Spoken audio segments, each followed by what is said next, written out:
Pemateri selanjutnya Ketua Satgas COVID-19 ID Cabang Surabaya, Dr. Mustafa, spesialis penyakit dalam, konsultan infeksi. Monggo, Dr. Mustafa. Assalamualaikum warahmatullahi wabarakatuh. Selamat siang. Sesi ini saya akan mempresentasikan tentang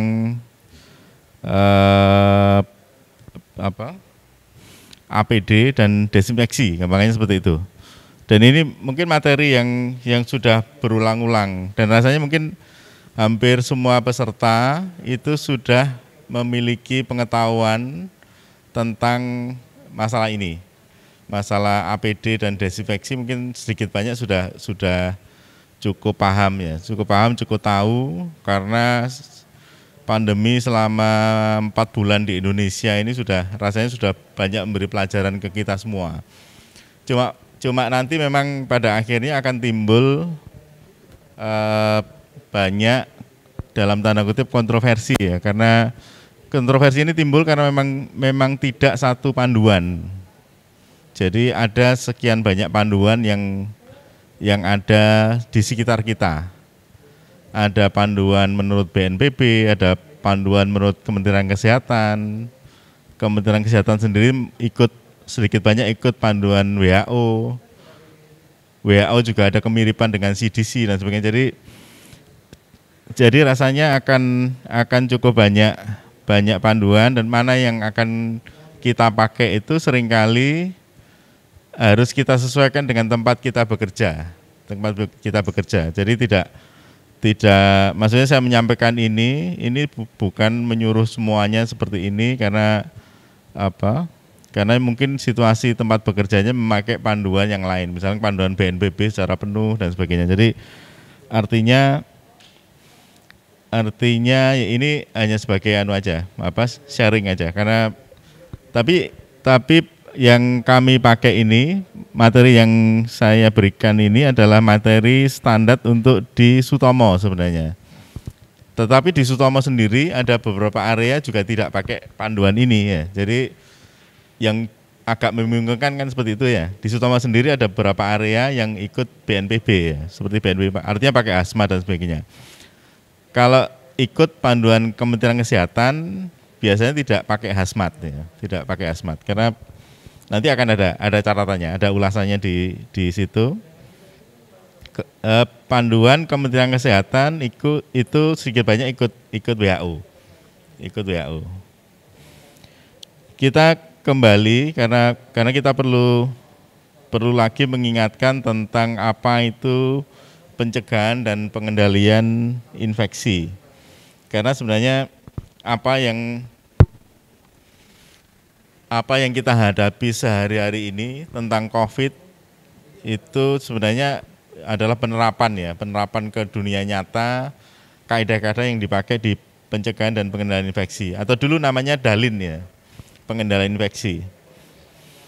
Pencegahan dan pengendalian infeksi adalah upaya untuk perlindungan pada komunitas, pada komunitas atau individu atau orang yang mendapatkan perawatan, karena dulu dimaksudkan untuk orang yang masuk rumah sakit sebenarnya. Kemudian untuk tenaga kesehatan dan pengunjung dan keluarga penderita. Dulu sekali namanya adalah penyakit yang ditularkan karena masuk rumah sakit itu namanya penyakit nosokomial ya. Mungkin sekitar 10 atau 20 tahun terakhir dirubah menjadi healthcare associated infection. Jadi nosokomial itu hanya untuk rumah sakit sebenarnya. Ternyata tidak hanya rumah sakit dan tidak hanya antar pasien menulari, tapi bisa saja penyakit itu menularkan ke petugas kesehatan.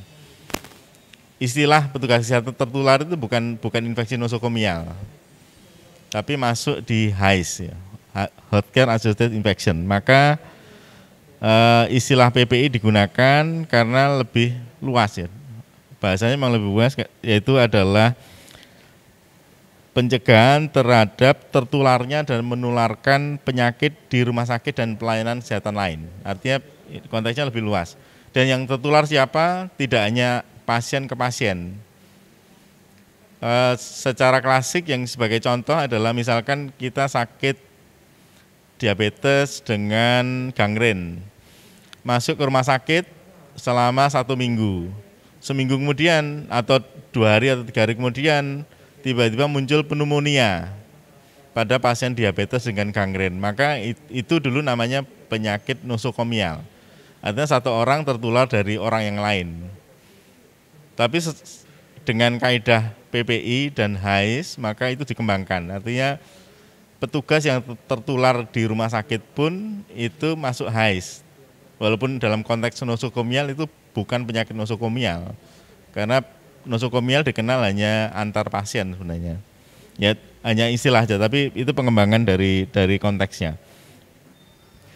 Untuk memahami COVID, penularan COVID, maka kita harus paham tentang rantai penularan penyakit.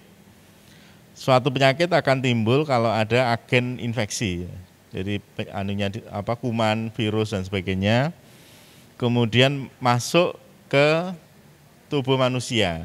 Seringkali agen infeksi itu tidak bisa dihilangkan, sehingga tetap saja masuk. Yang bisa kita lakukan biasanya adalah memanipulasi mode transmisinya. Karena setiap infeksi pasti punya mode transmisi.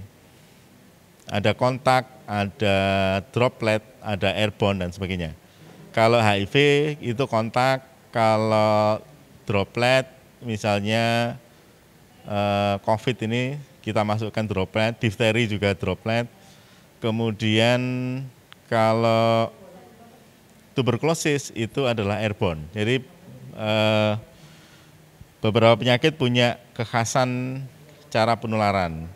Masalah nanti COVID menular lewat airborne, memang sebenarnya di WHO kalau kita baca detail sebenarnya mostly droplet ya.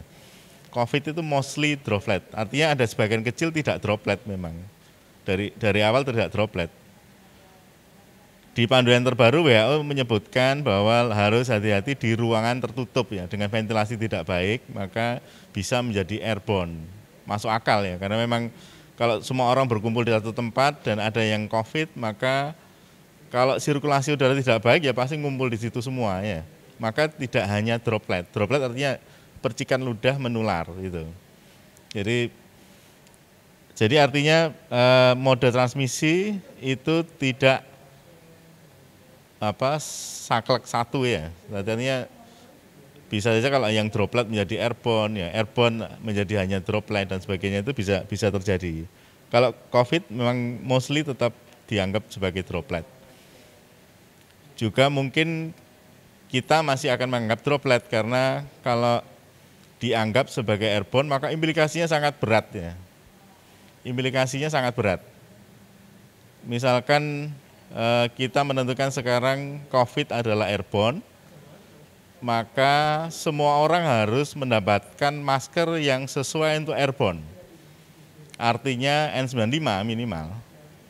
Semua orang harus dapat N95. Terus kalau airborne, maka jaga jaraknya tidak 1 atau 2 meter. Karena airborne itu bisa menular satu ruangan.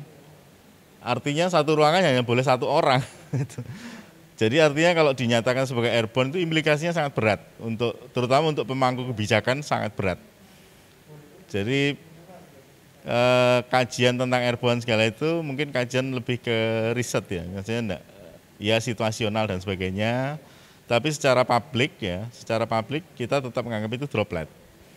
Karena kalau menyatakan airborne maka implikasinya sangat berat untuk yang menyatakan itu. Berarti harus ada minimal semua orang harus dapat N95, setidaknya jaga jarak, tidak bisa jaga jarak, karena kalau airborne saya ngomong di sini maka satu ruangan bisa kena semua. Jadi karena kalau droplet hanya berdasar lontaran gravitasi, lontaran percikan ludah yang dipengaruhi gravitasi, artinya 1 meter atau maksimal 2 meter akan jatuh di depan kita. Tetapi kalau airborne maka ini melayang-layang, tidak akan pernah jatuh. Jadi akan melayang-layang di udara. Sebagai contoh tuberkulosis, ya. Tuberkulosis itu tidak droplet kalau tuberkulosis, tapi masuk airborne. Makanya harus ada masuk di isolasi tekanan negatif atau isolasi TB ya. Dulu kan disebut seperti itu. Artinya di sini mungkin kita menekankan bahwa penyebutan COVID droplet, COVID airborne itu harus disikapi dengan bijak ya. Artinya mode transmisi itu tidak hanya satu ya, tidak satu. Tapi kita ambil yang utama. Artinya kalau kita ngomong ini droplet maka cukup masker bedah, jaga jarak 1-2 meter sudah cukup ya. Artinya itu. Tapi kalau misalkan besok atau besok lusa WHO merubah ya jadi airborne ya kita harus siap-siap ya. Siap-siap, cukup berat siap-siapnya ya. Berarti sama sekali tidak boleh ada orang bekerja di satu ruangan ya. Mungkin satu orang satu ruangan satu orang yang boleh di situ. Tidak bisa dibayangkan, tidak bisa dibayangkan. Kalau sekarang kan kita masih bisa 1 meter, 2 meter maka aman dan sebagainya masih bisa. Seperti ini kan masih di jarak yang kita hitung ini sebenarnya jarak untuk droplet ini. Kalau airborne maka tidak boleh seperti ini. Berarti satu ruangan tinggal saya sama peserta satu mungkin. Jadi implikasinya seperti itu kalau airborne seperti itu. Jadi dan itu mungkin misalkan ruangannya tertutup tidak pakai air purifier, mungkin lebih kecil tertutup ada banyak orang di situ, maka lama-kelamaan adalah densitas dari virus ngumpul di sini semua. Maka tidak hanya droplet saja tapi bisa melayang-layang virusnya itu. Karena saking banyaknya. Itu rantai penularan. Ini yang disebut precaution ya. Kita mengingatkan kembali, precaution atau bahasa Indonesia ada kewaspadaan. Itu ada 2 lapis. Ini seperti yang biasa diajarkan di Sutomo. Kewaspadaan yang lapis pertama adalah kewaspadaan standar. Lapis kedua, kewaspadaan berbasis transmisi. Kewaspadaan standar itu artinya kita menghadapi pasien, maka kita tidak perlu tahu penyakitnya orang itu. Mau penyakit menular, tidak menular, kalau ketemu pasien, maka harus menerapkan kewaspadaan standar. Misalnya, kalau ada darah dari pasien, kita tidak perlu tahu pasien itu punya penyakit menular atau tidak. Perlakuannya sama, ya kita tetap harus berhati-hati terhadap darah itu. Tidak perlu kita tahu sakit apa pasien itu. Semua darah diperlakukan sama. Itu bahan infeksius. Walaupun kita tidak tahu isinya apa. Ada virusnya atau ada bakterinya, kita tidak perlu tahu. Kalau yang lapis kedua, kewaspadaan berbasis transmisi, maka itu spesifik untuk masing-masing penyakit. Artinya kalau kita ngomong tentang HIV, maka itu kontak. Artinya kalau ketemu pasien HIV, kita tidak perlu khawatir HIV-nya loncat dari jauh situ ke kita ya. Itu terjadi waktu awal HIV dulu ya. Waktu awal HIV di Indonesia sekitar tahun 2004, itu kita juga pakai hazmat dulu ya. Jadi kalau masuk merawat HIV itu pakai hazmat semua. Pakai hazmat, pakai macam-macam ya persis seperti sekarang ini. Tapi lama-lama kita tahu bahwa HIV itu tidak menular lewat pandangan mata ya. Jadi dulu khawatirnya HIV itu menular lewat pandangan mata, dilihat aja sudah menular ya. Jadi sambil kita bekerja, sambil kita amati juga menurut literatur sudah semakin jelas bahwa HIV itu hanya menular lewat kontak. Maka precaution untuk HIV cukup kontak saja. Sehingga kita tidak perlu sangat khawatir dengan HIV, asal tidak bersentuhan dengan cairan tubuh dari HIV itu. Kemudian kalau droplet, COVID-19 sampai sekarang mostly droplet, ya. Akan ada airborne di situasi khusus, disebutkan di WHO di panduan yang terbaru. Kalau yang airborne itu misalkan tuberkulosis ya. Tuberkulosis, varicella, measles, kemudian penyakit-penyakit flu pandemik ya. berarti H5N1, H1N1 dan sebagainya itu, flu pandemik seluruhnya masuk di airborne. Standar precaution, maka bila kita ada risiko bersentuhan dengan darah, sekresi, luka, atau membran mukosa, maka harus menerapkan kewaspadaan standar. Artinya seluruh pasien harus kita lakukan sama. Atau bukan pasien, mungkin kita menolong teman kita pun sama. Walaupun kita yakin teman kita tidak sakit menular ya, tidak sakit penyakit menular. Tetapi kalau teman kita berdarah ya kita ya tetap saja harus menerapkan kewaspadaan standar. Itu artinya kewaspadaan standar seperti itu. Kewaspadaan standar yang pertama itu cuci tangan. Nanti akan ada tutorialnya tentang cuci tangan. Yang perlu diingat bahwa biasanya dinilai 5 moment ya, 5 moment. Sebelum kontak dengan pasien, sebelum melakukan tindakan aseptik, setelah terpajan cairan tubuh, setelah kontak dengan pasien, dan setelah menyentuh lingkungan. Lingkungan kalau di rumah sakit maka bed perawatan pasien dan meja di sampingnya itu adalah lingkungan. Artinya kalau setelah kita memegang itu harus cuci tangan, kalau konteksnya dengan pasien. Kalau konteksnya adalah pandemi, karena ini pandemi maka lebih dari 5 ini, ditambah dengan sering cuci tangan kalau sekarang ya. Kalau COVID ditambah dengan, pokok sering, seberapa sering, ya cukup sering gitu, enggak tahu berapa sering. Tapi setidaknya setiap kita berganti tempat, artinya dari sini ke tempat lain, kita cuci tangan dulu. Artinya kita memutus sama sekali risiko penularan lewat kontak. Karena COVID juga menular lewat kontak. Artinya materi virus yang kebetulan tercemar misalnya di meja sini, kalau kebetulan aja kita di tangan kita dan kita tidak sengaja memasukkan ke saluran nafas kita, maka itu bisa menular.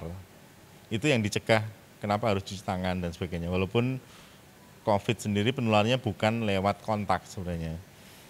Cuci tangan dengan apa? Ada 2 cara, hand rub, hand wash. Kapan hari sempat sangat hype, sangat ngetren tentang hand sanitizer. Hand sanitizer itu masuk di hand rub. Kenapa pakai hand sanitizer? Karena sebenarnya alasannya lebih convenient aja. Mana yang lebih baik? Sebenarnya lebih bagus hand wash sebenarnya. Tapi lebih convenient pakai hand sanitizer karena bisa dibawa kemana-mana. Sementara kita tidak bisa membawa keran kemana-mana ya. Jadi, tapi enggak tahu, kadang tren itu kadang terus menyesatkan ya. Artinya kelihatan lebih bagus hand sanitizer daripada kita cuci tangan di air mengalir ya, waktu itu. Tapi sekarang kalian sudah banyak yang paham. Gunakan alkohol hand rub untuk rutin, artinya kita bisa sering pakai hand rub, enggak ada masalah. Tetapi waktunya harus 20-30 detik karena setiap kita melakukan desinfeksi itu selalu harus ada waktu paparan. Durasi paparan itu penting. Kalau pakai hand rub cukup 20-30 detik. Maka convenient, jadi gampang kita lakukan dan bisa dibawa-bawa dan sebagainya. Maka kenapa memang hand sanitizer sangat membantu kita. Tetapi kalau sudah lebih dari misalkan 10 kali, 15 kali kita pakai hand sanitizer, maka sebenarnya tangan kita itu menjadi kotor sebenarnya karena ada gliserinnya biasanya, gliserin atau bahan lain yang serupa itu untuk melembabkan kulit dan sebagainya. Karena kalau hanya alkohol maka akan mengeringkan kulit.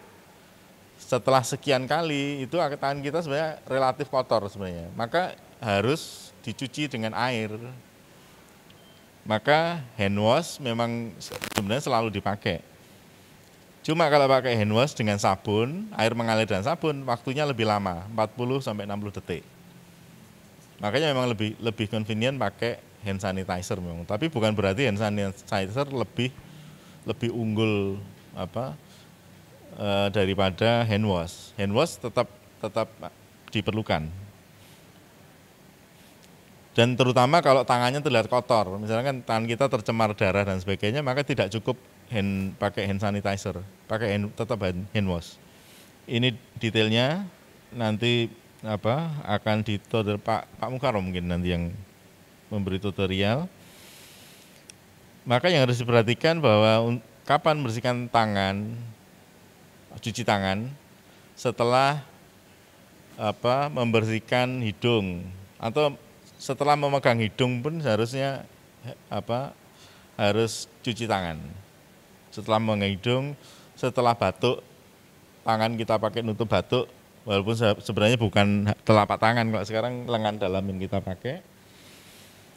Kemudian setelah dari toilet, kemudian sebelum atau sesudah menyiapkan makanan, kemudian setelah memegang hewan piaraan dan sebagainya. Jadi ada beberapa titik kita harus cuci tangan. Sekarang yang paling perlu diperhatikan untuk sekarang adalah sebenarnya cuci tangan ini diperlukan kalau kita setelah memegang area muka, ya. Karena anjuran untuk sekarang sebaiknya tidak memegang area muka biar tidak menularkan ke orang lain sebenarnya. Kita sendiri tidak akan ketularan dari tangan kita, cuma dari tangan kita bisa menularkan ke orang lain nanti. Kemudian alat pelindung diri, sarung tangan digunakan sebelum prosedur yang melibatkan luka atau membar mukosa atau darah atau sekret. Maka harus pakai sarung tangan. Terlepas dari darahnya itu menular atau tidak, kita tidak perlu mikir itu karena ini masih di kewaspadaan standar, artinya sama, diperlakukan sama. Kita tidak lihat seseorang itu punya penyakit atau tidak, kalau kita pegang sekret atau darah maka harus pakai sarung tangan. Kemudian pakai goggle, pakai gaun, nanti detail APD di belakang. Yang diperlukan lagi adalah desinfeksi alat-alat yang kita gunakan. Dalam hal ini kalau dokter, maka yang paling sering digunakan adalah stetoskop.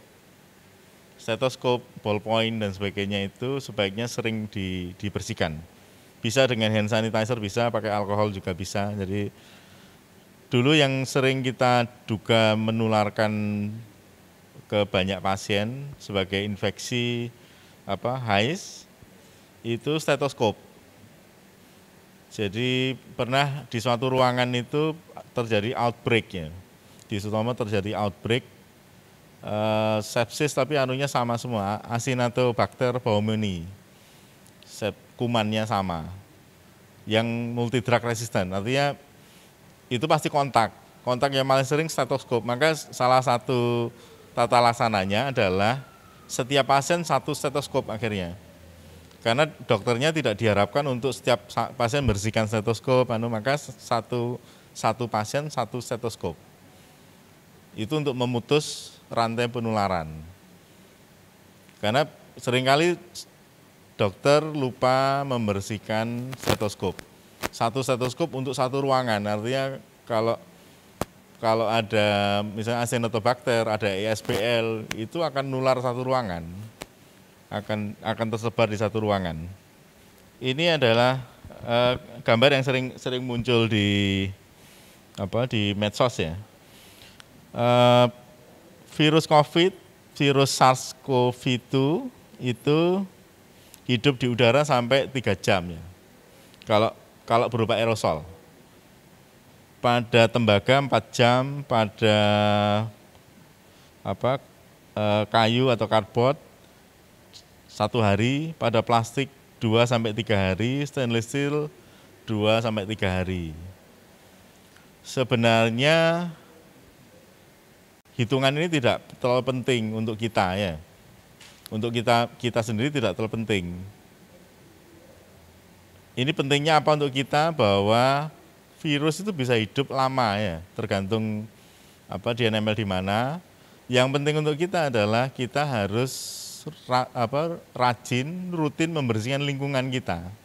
Yang penting sebenarnya itu. Kita tidak perlu tahu virus akan hidup berapa lama di meja, ya. Sebenarnya tidak perlu tahu karena ya sesering mungkin kita harus membersihkan gitu aja. Karena kita kan tidak sedang meneliti virus, ya. Tidak sedang meneliti atau mengkultur virus. Jadi juga tidak terlalu penting. Juga yang perlu kehati-hatian adalah pemakaian plastik. Berarti kalau kita lihat angka-angka di sini, maka pemakaian plastik cukup bahaya, ya. Ini terkait dengan penggunaan APD-an, ya, dengan misalkan jas hujan, ya, jas hujan dari plastik. jas hujan sudah jelas tidak mungkin disteril. Jas hujan tidak bisa steril.